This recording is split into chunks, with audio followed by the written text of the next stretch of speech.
आज spoken English का day कौन सा है? डे 25। और आज हम लोग सीखने वाले हैं use of is are am. आज क्या सीखने वाले हैं? Is are am. ये स्पोकन इंग्लिश कोर्स का डे कौन सा है? 25।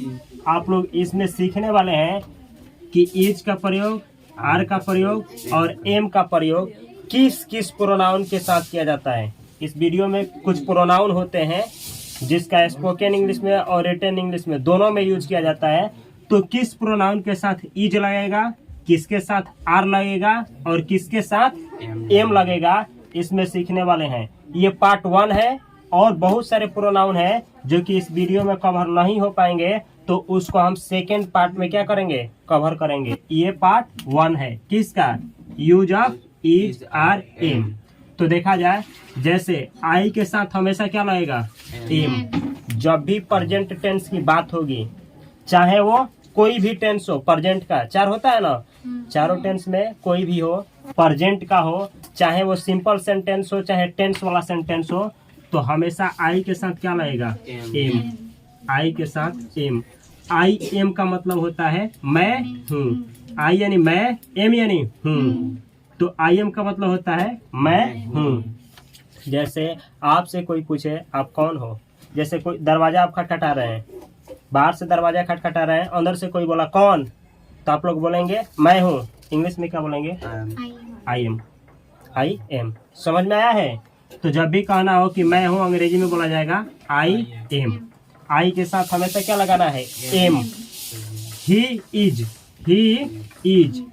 ही का मतलब होता है वह, इज का मतलब है। तो हिंदी क्या हुआ? वह है। ही इज यानी वह है। तो हमेशा याद रखना है, प्रेजेंट के लिए ही के साथ क्या लगेगा? इज। ही के साथ हमेशा और हमेशा लगेगा इज। कब? इज आर एम में से कोई एक लगाना हो तब। ठीक है। और सी इज। सी इज का मतलब क्या होता है? सी मतलब वह, इज मतलब है। वह है। सी इज का मतलब होता है वह है। इसका प्रयोग किसके लिए किया जाएगा? फीमेल के लिए, मतलब किसी औरत के लिए या किसी गर्ल्स के लिए, लड़की के लिए। ठीक है। और इसका किसी मेल के लिए या तो वही मेल के लिए, बॉय के लिए या फिर कोई जेंट्स के लिए इसका प्रयोग होगा। ठीक है। आगे देखा जाए, यू आर। यू का मतलब क्या होता है? आप, चाहे तुम, चाहे तुम लोग, चाहे आप लोग। आर का मतलब होता है तो यू आर का मतलब होता है आप है, चाहे तुम है, चाहे आप हो, चाहे तुम हो, चाहे आप लोग है, चाहे तुम लोग हो। इस तरीके से इसका प्रयोग किया जाता है। याद रखना है हमेशा इज आर एम में से आई के साथ एम, ही के साथ इज, सी के साथ इज और यू के साथ आर हमेशा लगता है। आगे देखा जाए, वी आर। वी का मतलब हम या हम लोग, आर का मतलब है। तो हिंदी क्या हुआ? हम लोग हैं चाहे हम हैं। वी आर का मतलब होता है हम हैं चाहे हम लोग हैं। याद रखना है हमेशा वी के साथ इस तीनों में से कोई एक लगाना हो कभी भी, तो क्या लगेगा? आर। आर यहाँ पे लिखे हैं दे आर। They are. दे का मतलब क्या होता है? दे यानी वे चाहे वे लोग, आर यानी हैं। तो दे आर का मतलब क्या होता है? वे हैं चाहे वे लोग हैं। दे आर का मतलब होता है वे हैं चाहे वे लोग हैं। याद रखना है हमेशा दे के साथ आप लोग इज आर एम में से किसका यूज करेंगे? हमेशा आर का, हमेशा और हमेशा। यह है एट इज। एट इज, इसको इट नहीं एट पढ़ा जाता है। At is. At is. At का मतलब होता है यह, इज का मतलब है। यह है। एट इज का मतलब क्या होता है? यह है। जैसे हमको कहना है यह है, एट इज। अब कल सिखाएंगे यह एक मार्कर है, तो ऐसे अंग्रेजी बनाएंगे एट इज अ मार्कर। यह एक मार्कर है। तो इसी से बहुत बड़ा बड़ा सेंटेंस बनाएंगे आगे। ये बेस है, पूरा बेस। ठीक है। तो याद रखना है एट के साथ हमेशा इज आर ए में से एक लगेगा। कौन लगेगा? इज। एट इज का मतलब होता है यह है।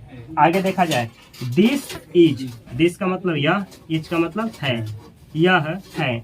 जैसे कहें यह एक मार्कर है, तो आप अंग्रेजी बनाएंगे दिस इज अ मार्कर। और नहीं तो दूसरा भी बना सकते हैं एट का प्रयोग करके, एट इज अ मार्कर। दोनों सही है।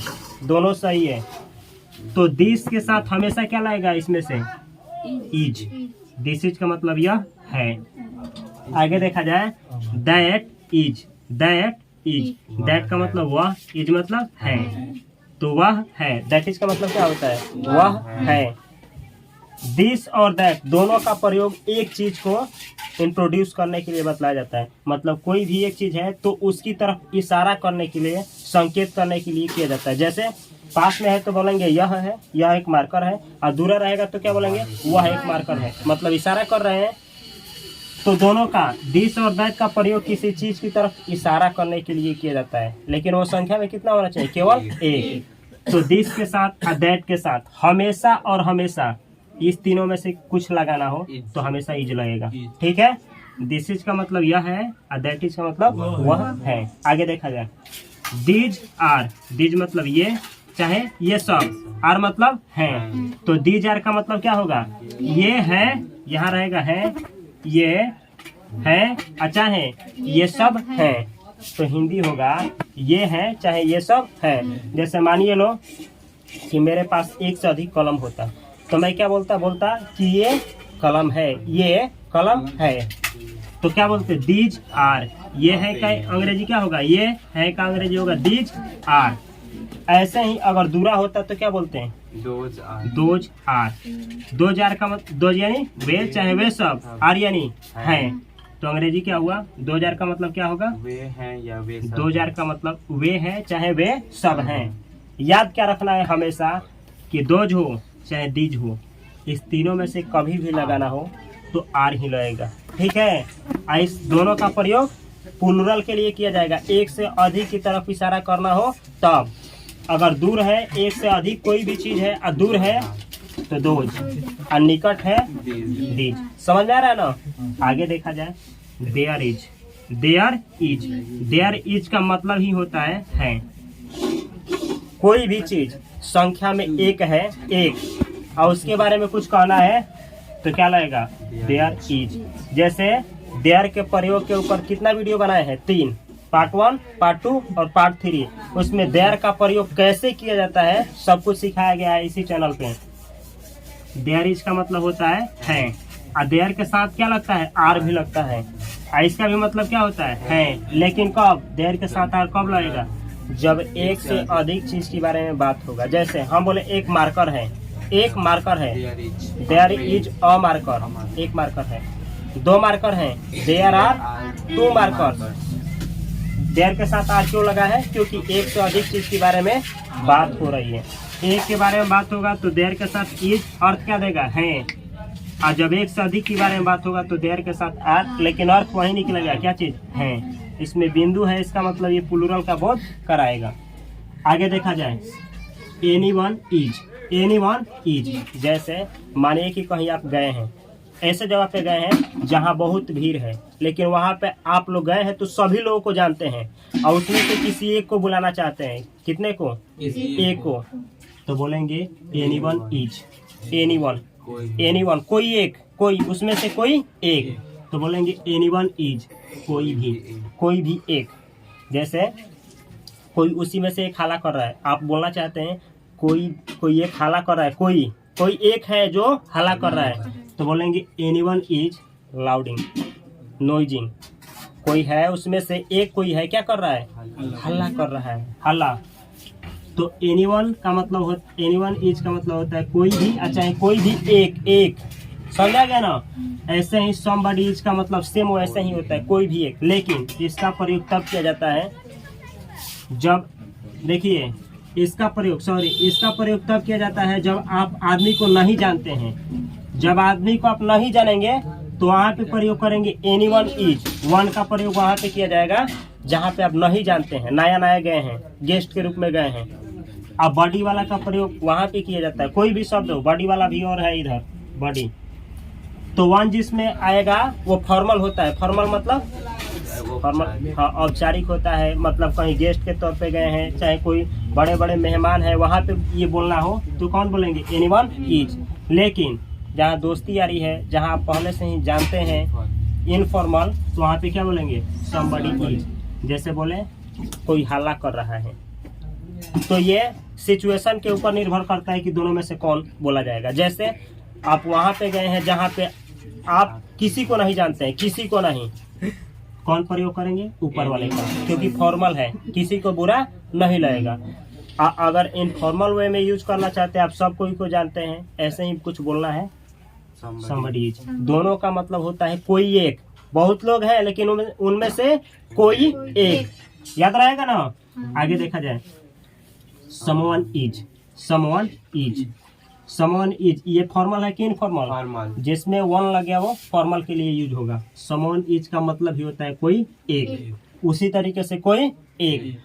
anybody, ये anybody is का मतलब होता है कोई भी एक, कोई भी एक। अब someone is का मतलब बतलाएं, जैसे मानिए कि हम पढ़ा रहे हैं, तो यहाँ पे अगर हम सभी लोगों को जानते हैं तो बोलेंगे anybody is, anybody। जैसे स्कूल में नहीं बोला जाता है anybody stand up, anybody मतलब कोई आंसर दे, कोई आंसर दे। लेकिन जहाँ पे आप किसी को नहीं जानते हैं क्या बोलेंगे? someone is। इसका भी दोनों का मतलब क्या हुआ? कोई एक, कोई एक। आगे देखा जाए, no one is, ये फॉर्मल है कि informal? Formal. no one is यानी कोई नहीं है, इसका अर्थ होगा कोई नहीं है, इसका मतलब होगा कोई नहीं है। no one is, जैसे हम बोले हम लोग इतना है ना, हमको बोलना है कोई पागल नहीं है, मतलब इसमें से कोई पागल नहीं है, बोलेंगे no one is mad, कोई पागल नहीं है, no one is का मतलब क्या हुआ? कोई नहीं। इज है तो यहाँ आप लिख सकते हैं है, आप यहाँ भी लिख सकते हैं है, यहाँ भी लिख सकते हैं है, यहाँ क्योंकि इज लगाए है आप ऐड कर सकते हैं। समझ में आया पूरा ना। आगे देखा जाए, ईच के साथ इज लगेगा। ईच का मतलब होता है प्रत्येक। जैसे हम बोले प्रत्येक लोगों को इंग्लिश आती है, यहाँ जितने भी है एक एक करके सभी लोगों को क्या आता है? इंग्लिश। ईच को पढ़ा जाएगा ईच का मतलब हुआ प्रत्येक है।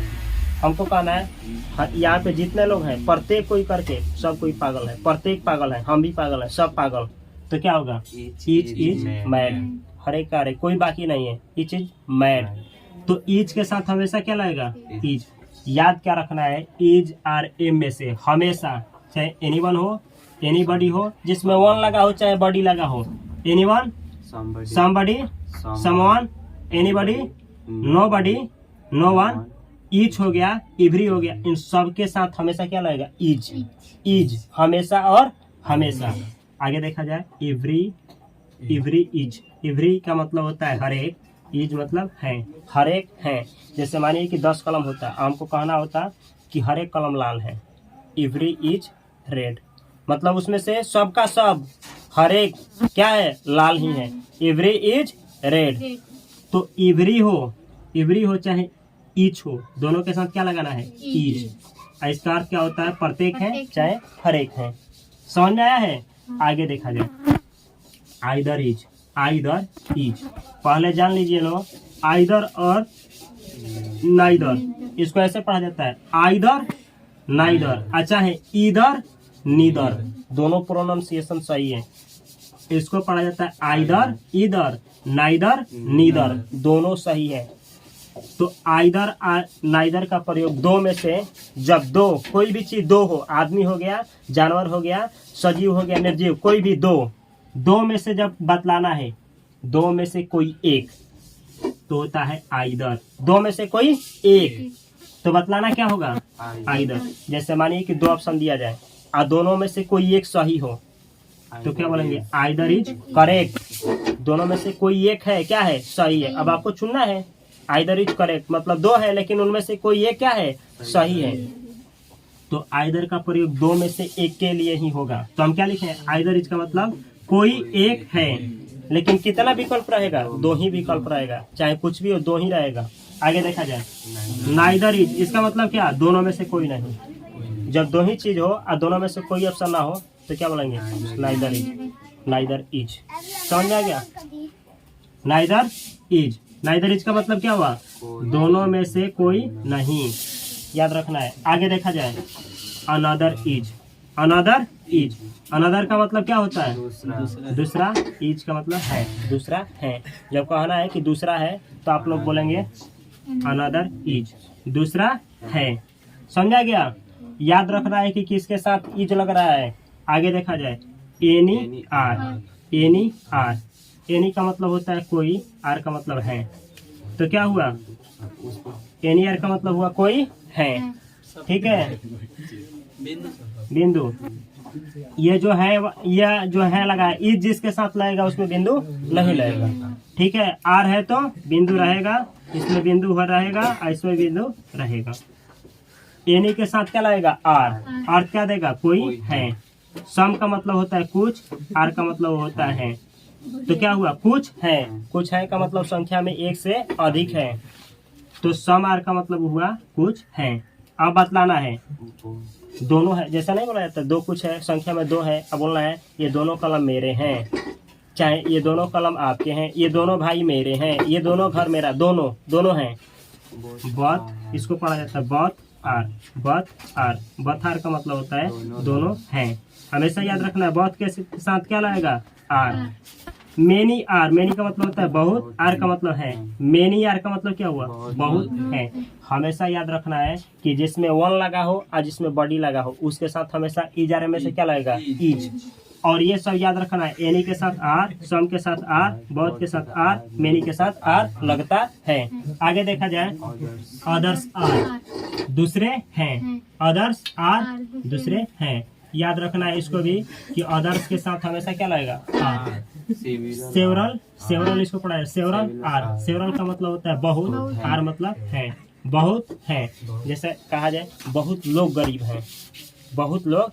सेवरल आर पुअर, यहाँ पे इतना ही बोलेंगे सेवरल आर पुअर, क्योंकि पता है कि किस सेंस में बोल रहा है, तो बोलेंगे सेवरल आर पुअर। यहाँ गरीबी के सेंस में बोला जा रहा है। ठीक है, सेवरल आर। आगे देखा जाए, कुछ ऐसा भी चीज होता है जिसके साथ इज और आर दोनों लगता है, जैसे ऑल। ऑल के साथ इज भी लग सकता है, आर भी लग सकता है। तो ऑल के साथ इज लगे चाहे आर लगे, हिंदी क्या होगा? सब है। जब ऑल के साथ इज लगेगा तो इस बिंदु है पे बिंदु नहीं रहेगा, तो होगा सब है। और जब आर लगेगा तो बिंदु रहेगा, यहाँ भी अर्थ होगा सब है। ऑल इज चाहे ऑल आर का मतलब होता है सब है। आगे लिखे मोस्ट इज, आर भी लग सकता है। मोस्ट इज चाहे मोस्ट आर, हिंदी क्या होगा? अधिकतर है। मोर आर चाहे मोर इज, दोनों का मतलब होगा अधिक है। मच इज चाहे मच आर, ज्यादा है। ठीक है, ऐसे ही यहाँ लिखे हैं एवरी वन, एवरीबॉडी। जैसे इसका प्रयोग कब किया जाता है? दुनिया में जितने भी लोग हैं सबके लिए कहना हो। जैसे बोले हर एक कोई ईमानदार है, हर एक का मतलब क्या? सब। तो क्या होगा? आप दोनों सेंटेंस बोल सकते हैं, लेकिन फॉर्मल जब बोलना है तो वन वाला, एवरीवन इज, एवरीवन इज। ठीक है, एवरीवन इज ऑनेस्ट, सब कोई ईमानदार है। अगर बोलना है इनफॉर्मल बोलना है, इनफॉर्मल मतलब कुछ दोस्त यार हैं लोग, उन लोगों के बारे में बोलना चाहते हैं कि सब क्या है? ईमानदार नहीं है, तो क्या बोलेंगे? Everybody is dishonest. समझ आया है ना? तो एवरीवन, एवरीबॉडी दोनों का मतलब होता है हर एक कोई, और दोनों के साथ क्या लगेगा? इज। पहले ही बोले थे जिसमें वन लगा हो, बॉडी लगा हो, हमेशा क्या लगेगा? इज। आगे देखा जाए, एवरीवेयर, एवरीवेयर का मतलब होता है हर एक जगह, एवरीवेयर के साथ लगेगा इज। जैसे बोले हर एक जगह भगवान है, एवरीवेयर इज गॉड, हर एक जगह क्या है? भगवान है। एवरीवेयर इज का मतलब होता है हर एक जगह। इज के लिए हम क्या लिख सकते हैं? है। क्या यहाँ एवरीवन इज, हर एक कोई है, लिख सकते हैं ना? यहाँ भी है। सही है, आगे देखा जाए, nowhere is, nowhere यानी कहीं नहीं, इज यानी है, कहीं नहीं है। कहना है भगवान कहीं नहीं है, नो वेयर इज गॉड, भगवान कहीं नहीं है। नो वेयर का मतलब ही होता है कहीं नहीं। ऐसे बहुत सारा सेंटेंस बनेगा, कहीं कलम नहीं है, कहीं कहीं आदमी नहीं है, कहीं नहीं आदमी है। ठीक है, इस तरीके से बहुत सारा sentence. One is, one is का मतलब होता है सब है, सब है। धरती पे जितना भी लोग हैं और उनके बारे में कुछ कहना हो तो सब्जेक्ट के रूप में काम करेगा कौन? वन। इसके साथ क्या लगता है? इज। वन इज का मतलब है सब है। कैसे यूज होता है आगे सिखाएंगे सब कुछ। जैसे एक हम उदाहरण लिए हैं इसका, किसका? ऑल का। ऑल के साथ हम इज भी लगाए हैं, ऑल के साथ आर भी लगाए हैं। कब यूज किया जाता है समझना है। जैसे हम आप लोगों के घर पे गए, आप लोगों में से किसी एक से मिले, अब पूछे क्या हाल चाल है, क्या हाल चाल है, आपने हमको कहा ऑल इज वेल, तो इसका मतलब हुआ कि आप जो बोले हैं ऑल इज वेल, इसका मतलब हुआ कि आप केवल ये बतलाए हैं कि हम सही हैं, हम सही हैं। लेकिन आप इस सेंटेंस को ना बोल करके बोले और ऑल वेल, और all are well, all are well, इसका मतलब क्या हुआ, हम तो सही हैं ही, मेरे घर पे जितने भी हैं, माई है, मम्मी है, पापा है, भाई है, भैया है, जो भी है पूरा परिवार ही क्या है, सही है। केवल अपने बारे में बोले तो इसका मतलब ऑल इज वेल, पूरा फैमिली को ही ले लिए उसमें ऑल आर वेल। तो दोनों में अंतर आया कि नहीं? यहाँ भी सीखना है कि ऑल के साथ इज लगाए थे, ऑल के साथ आर, दोनों सही है। तो इस तरीके से सबका यूज होता है। इस सबका यूज स्पोकन इंग्लिश और रिटन इंग्लिश में होता है। ये था इज आर एम के ऊपर पार्ट 1, ठीक है। और कल आएगा इसका पार्ट 2, जिसमें आप लोग सीखने वाले हैं इससे भी थोड़ा बड़ा बड़ा। जैसे हम दोनों चोर हैं, आप लोगों में से दोनों चोर हैं, आप लोगों में से कोई एक पागल है, ठीक है। इस तरीके का बहुत सारा सेंटेंस बनता है जिसमें सीखा जाएगा किसके साथ इज आर एम लगता है। तो अगर आप लोगों को इस वीडियो से इंग्लिश सीखने में मदद हो रही है तो इस चैनल को सब्सक्राइब करें और इस वीडियो को अपने दोस्तों के साथ अवश्य शेयर करें और ऐसे ही इस चैनल से बने रहें। मैं आशा करता हूं कि आप लोगों को कुछ ना कुछ अवश्य ही सीखने को मिल रहा होगा। मैं मिलता हूं अगली वीडियो में, तब तक के लिए आप सभी को बहुत सारा प्यार। Thanks for watching.